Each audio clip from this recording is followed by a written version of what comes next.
Prantsusmaa ja Alžeeria katsetavad diplomaatilise sula võimalusi pärast üht suurimat suhete katkemist, mis järgnes sellele, kui Pariis toetas ametlikult Maroko suveräänsust vaidlusaluse Lääne-Sahara piirkonna üle 2024 aastal. Prantsusmaa justiitsminister Gérard Darmanin viibib praegu Alžeerias, kus arutatakse julgeolekukoostööd, rännet ja Prantsuse kinnipeetud ajakirjaniku Christophe Glaise saatust. Kuid suurem küsimus on, kas tegemist on tõelise suhete lähtestamisega või on see vaid ajutine paus pingetes, mida õhutavad Lääne-Sahara, koloniaalmälu ja sisepoliitika mõlemal pool Vahemerd.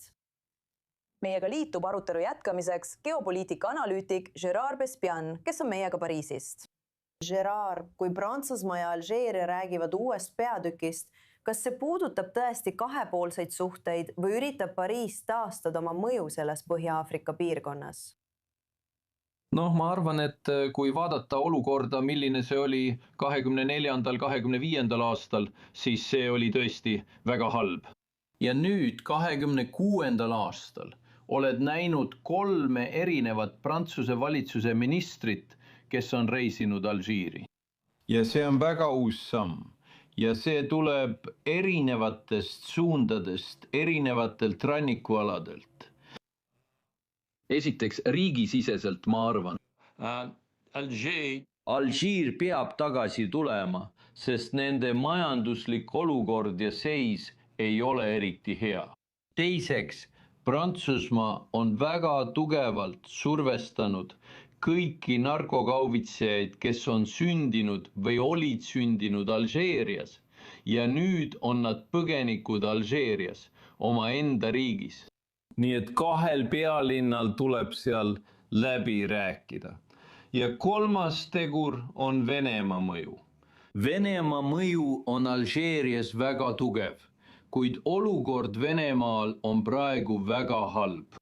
Nii et Alžeeria püüab leida teist viisi, kuidas mängida rahvusvahelist rolli Vahemere piirkonnas. Kui palju sellest võimalikust sulast on seotud Lääne-Saharaga? Kas Pariis saab parandada suhteid Alžiiriga, ilma et ta muudaks oma seisukohta Maroko suveräänsuse kohta selles piirkonnas? Ei, ma ei usu, et me kavatseme selles suhtes Marokoga midagi muuta, sest nüüd see on olnud Prantsuse valitsuse ametlik seisukoht. Me ei kavatse taganeda ja see on rahvusvahelise kogukonna, ütleme nii, reaalsus. USA on tunnustanud Maroko suveräänsust Lääne-Sahara üle. Nii et ma arvan, et Prantsusmaaga läheb samamoodi. Me hoiame sellest kinni. Alžeeria püüab olla piirkondlik hääl kaasa palestiinlaste ja niinimetatud antikolonialistlike teemade osas. Nüüd, kui Prantsusmaa presidendi Macroni, USA presidendi Trumpi ja Iisraeli peaministri vahel on kasvavaid pingeid seoses Iisraeli poliitikaga Gaza ja Iraani suhtes, kas see tähendab, et Alžeeria on rohkem Prantsusmaa poolel kui varem? Ei, ma ei usu, et seal oleks mingit joondumist. Ma arvan, et see on lihtsalt võimaluse küsimus seoses Gaza olukorraga. See on tõesti konkreetne olukord ja alžeerlased on alati väga toetanud 2 riigi lahendust Lähis-Ida piirkonnas.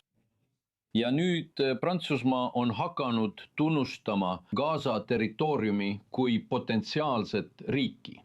Nii et nende 2 riigi vahel on paralleel, mitte joondumine. Mida te kõige rohkem ootaksite Prantsuse justiitsministri visiidi puhul, kui märki sellest, mis edasi saab? Ma arvan, et nii see ongi. Me ei saa oodata kohest tulemust.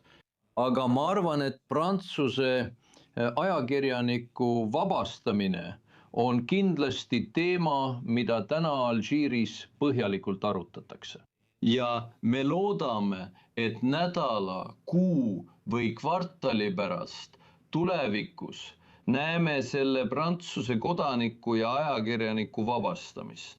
Gérard Bespian, tore oli teid täna kanalil i24 News English näha. Aitäh, et seda jagasite.